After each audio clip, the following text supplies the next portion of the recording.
Afternoon, everybody. Hope everyone's doing well. Welcome to a new series I'm going to do on some of the great labels in jazz. We're just going to kind of look at their discography. I'm going to let it scroll by. I'm going to talk over it. And you won't see my face for 5-7 minutes as we go through the discography as I talk over it. We're not doing like a history or a biography of the entire label. RCA, of course, has a long history. It goes back to the dawn of the recording industry pretty much. And their interests were far and wide and much broader than jazz, even though jazz was a huge part of its history, especially, in the swing era and into the 50s. But we're going to just basically look at their output in the dawn of the LP era and in the 10-inch era and then into the 50s, into the early 60s. And we'll see how challenging a label they were, how with the times they were, how socially integrated they were willing to be, and how risky they were willing to go out on a limb. So with that being said, let's just jump into it. There'll be some closing statements at the end, and it'll be a short little sweet episode. Talk to you all soon. Peace. Good evening, everybody. How are we doing? We're going to take a look at the RCA label and try to get a feel for what Middle America looked like in terms of what people knew for jazz in the average white American supermarket and music store.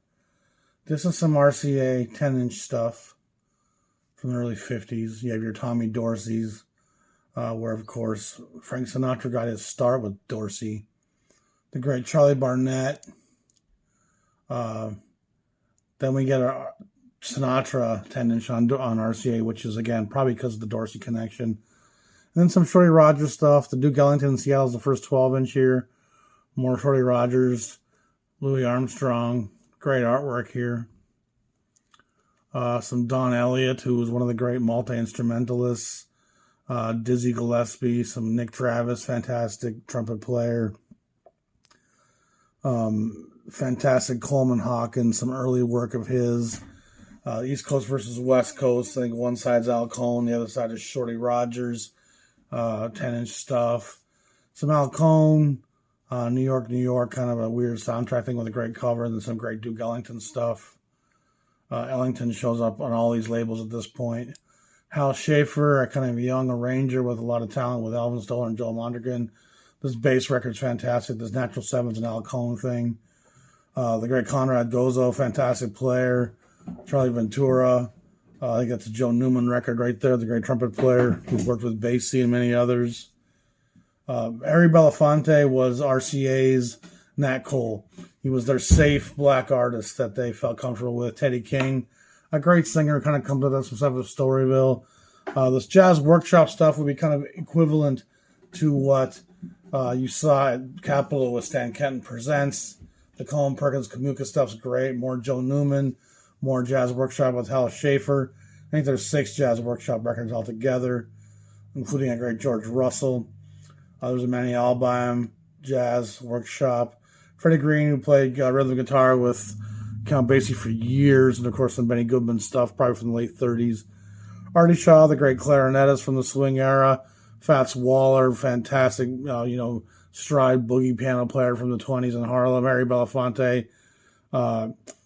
Tony Scott, the great clarinetist, who got into some pretty spiritual stuff in the 60s. Billy Mudd Byers is another jazz workshop. This is the drum suite with Al Cohn and some other players like that. Coleman Hawkins with Billy Byers again. Al Cohn's at Sims from A to Z. These Al Cohn records on RC are actually pretty outstanding stuff. But it's pretty safe stuff. More Teddy King. A nice kind of... there's stuff on Storyville is better because it's with small jazz groups versus big productions.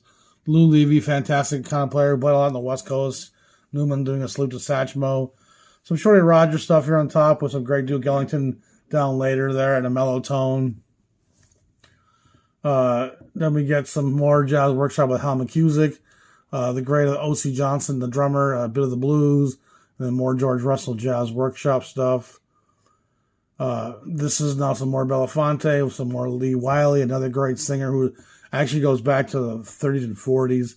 Then young Phineas Newborn shows up, a fantastic pianist. Shorty Rogers, again, great West Coast trumpet player, really higher upper register. Jack Montrose, another one of those great West Coast cool cats, and more Teddy King, the singer. Eddie Haywood, a fantastic piano player. This is more Phineas Newborn Jr. and more Lou Levy Trio right there. So we're seeing a lot of pretty safe stuff. Dave Pell, Lita Horn, Harry Belafonte, more Artie Shaw, throwback. You're not seeing a lot of black men on these album covers. We're probably in the late 50s, maybe even 1960 by now. This Jack Montrose record is great. The Phineas Newborn, again, sounds from Jamaica. Pretty brilliant player at a young age he was already. Some throwback Ellington, throwback Jelly Roll Morton stuff. Collector series. They throw back with some of these RCA titles. Again, they're doing pretty safe stuff when it comes to black musicians.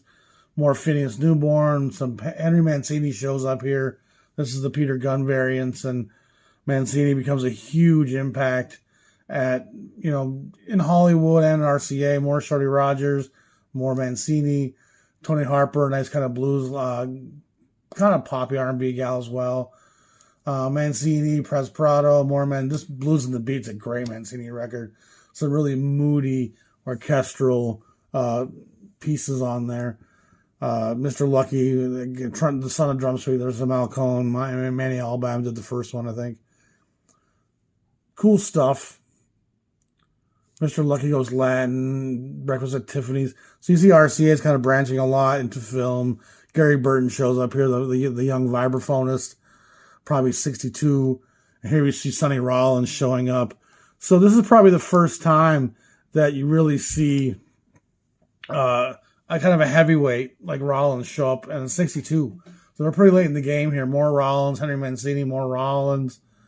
So it's kind of like after the fact, they're kind of trying to play catch up a little bit here.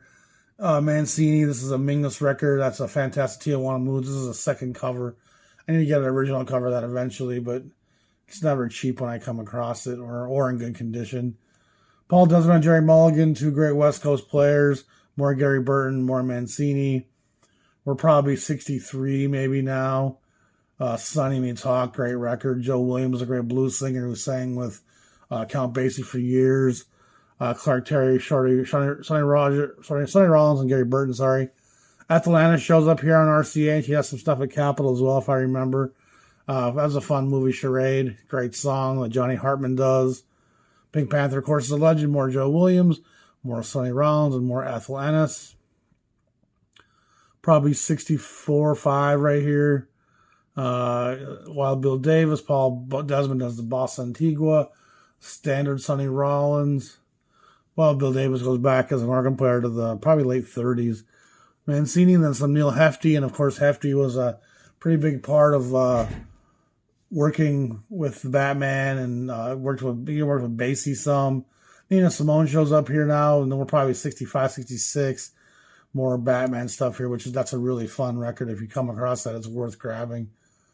Some more soundtrack stuff, and another Nina Simone record. There's a RCA of hers I'm trying to come across. Actually, I haven't got it yet. But we're getting close to the end here. This is some Camden stuff. I think it's probably like a budget label, but I mean, there's some good stuff here. This Tony Martin, I Get Ideas, great song. And then we got the series here of stuff, some Mingus and some Coleman Hawkins, Body and Soul, which is the Hawkins recordings from 39. And then we're going to have some Vic stuff, which was a subsidiary of RCA. And there's some good titles here on Vic, as you can see. Four Brothers is a great record. Green Eyes, Helen O'Connell, I really love that. This Chuck Wayne record, these Messenger records are fantastic. Probably some of the more creative, but also some pretty schlocky stuff here as well. I like the Vic label. RCA is a great little label, and it'll give us some insight comparing this now to what Capitol did next. All right, everybody. So I hope you enjoyed that little rundown of the RCA 1000 series. And just a little background here.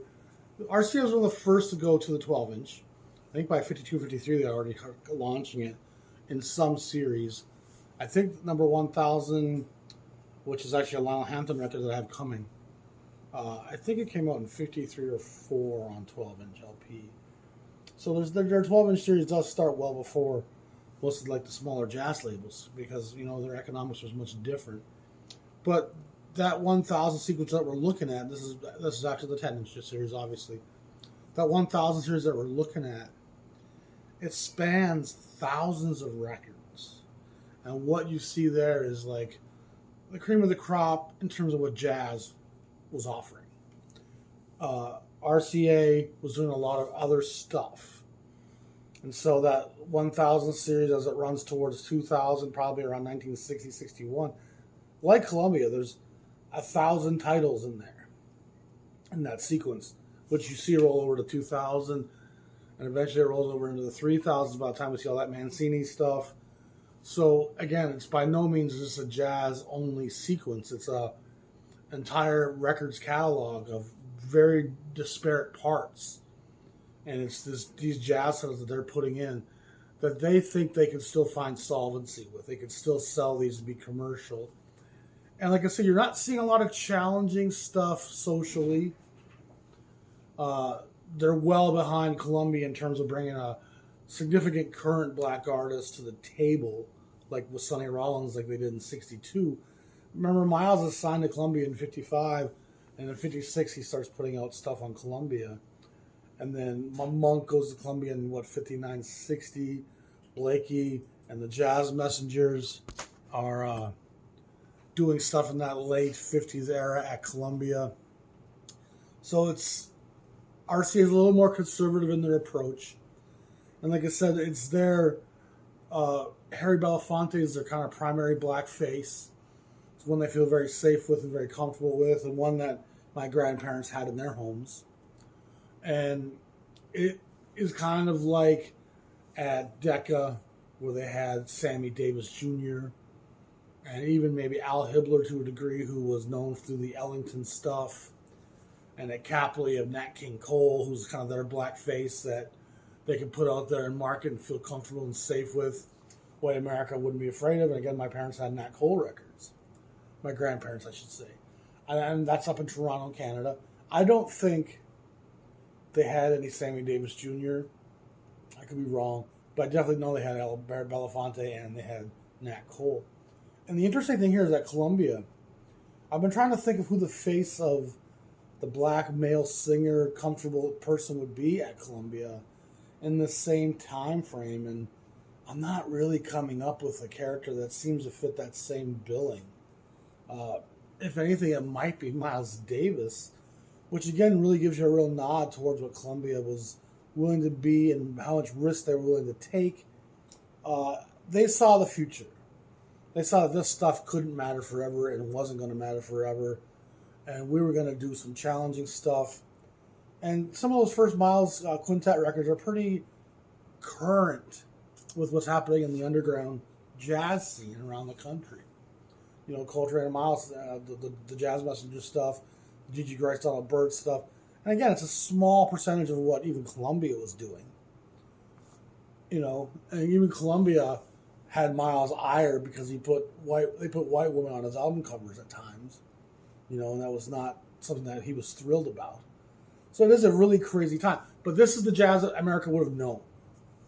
So Al Cohn was a much bigger name in the 50s than he is today. Joe Newman, who played with Basie for years, the great trumpet player, he's a black artist I felt pretty comfortable with. And so important to understand, too, that almost all these jazz artists that we're starting to see pop up are products of the swing bands that are falling apart. And so they're picking the Shorty Rogerses out. They're picking the Joe Newmans out. They're finding the characters that they think could be marketable. And we're kind of stars of those bands.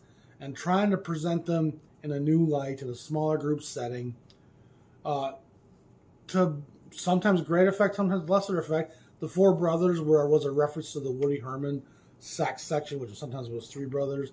Cohn, Kamuka, Geller, Getz was a part of that group for a while. It was a pretty astounding lineup of guys that Herman had in his band for a long time. And so all in all, it's just a real fascinating time to see the transitions happening in jazz and to see the titles that most of America would know.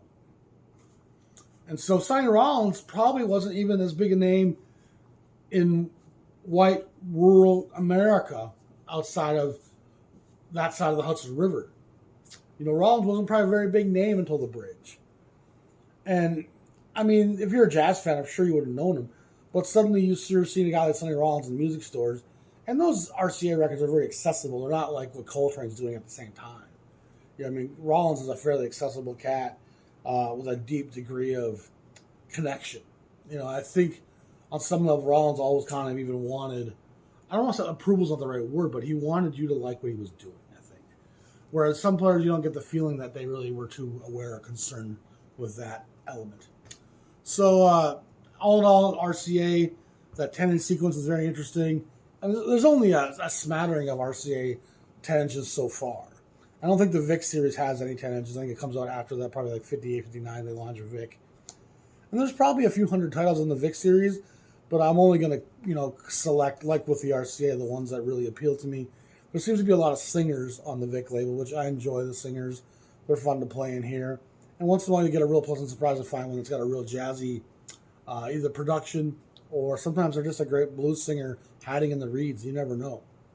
But other times they can be kind of schlocky and poppy, white American fluff. But even that stuff, I mean, I was playing a record the other day by Doris Day. And there's a version of a song on there called Perhaps, Perhaps, Perhaps, which it's just outstanding. And it's a bossa nova kind of an edge. That's probably the era that came out in probably 62, 63. And it's on Columbia. The whole record's actually pretty good. Bossa Nova was something that, it was hard to fuck it up.